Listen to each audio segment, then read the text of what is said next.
নমস্কার বন্ধুরা, আমার চ্যানেলে আপনাদের স্বাগত জানাই। আজকে আমি আপনাদের বানিয়ে দেখাবো তালের গজা। তার জন্য আমি তালটাকে চেঁচে মাড়ি বার করে রেখে দিয়েছিলাম। এবার গ্যাসের মধ্যে কড়া বসিয়েছি, বসিয়ে এক বাটি তালের মাড়িটা দিয়ে দিলাম, দিয়ে ভালো করে ফুটিয়ে নেব। এবার ভালো করে নেড়ে নেড়ে তালটাকে ফুটিয়ে নিচ্ছি।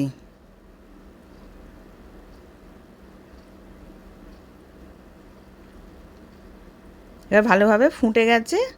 ওর মধ্যে 4 চামচ চিনি দিলাম, দিয়ে ওটাকেও ভালো করে মিশিয়ে নিচ্ছি। এবার ওর মধ্যে 1 কাপ জল দিলাম,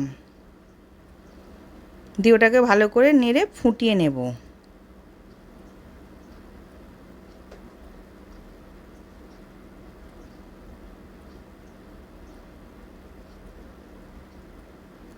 এবার স্বাদ অনুযায়ী নুন দিলাম, আর 1 বাটি ময়দা দিলাম, আর 2 চামচ সুজি দিলাম, দিয়ে ওটাকে ভালো করে মিশিয়ে একটা টাইট ডো বানিয়ে নেব।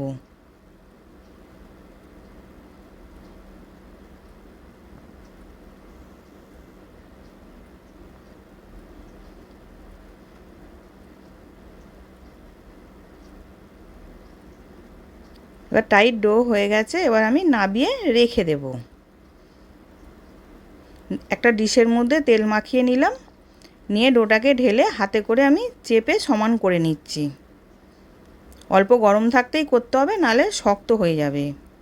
এবার আমি ছুরি দিয়ে পিস পিস করে কেটে নেব।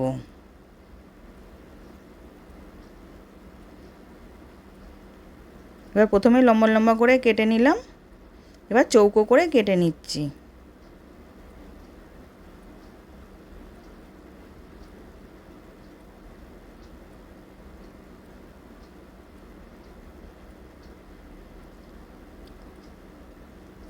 এবার সব কাটা হয়ে গেছে, আমি একটা একটা করে বার করে হাতে করে সাইডগুলো একটুখানি শেপ করে নিলাম, নিয়ে সব রেখে দিয়েছি। এবার আমি চিনির শিরাটা বানাচ্ছি। 1 বাটি চিনি দিলাম, 1 বাটি জল দিলাম, দিয়ে চিনিটা গলে গেলেই আমি নাবিয়ে নেব। রসটা মোটা করার দরকার নেই।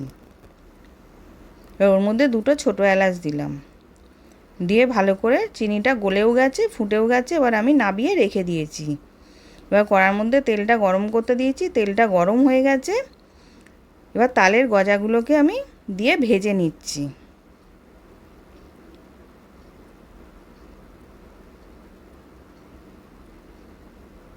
এবার একটু কম আঁচে ভাজবো। এবার উল্টে পাল্টে ভেজে নিলাম লাল লাল করে।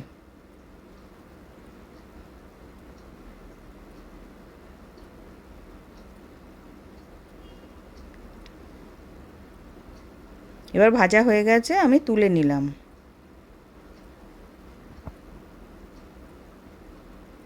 এবার এরম করে আমি সবগুলোকে ভেজে নেব। এবার সব ভাজা হয়ে গেছে, আমি রসের মধ্যে দিয়ে দিলাম, দিয়ে আমি 10 মিনিট রসে রেখে দেব।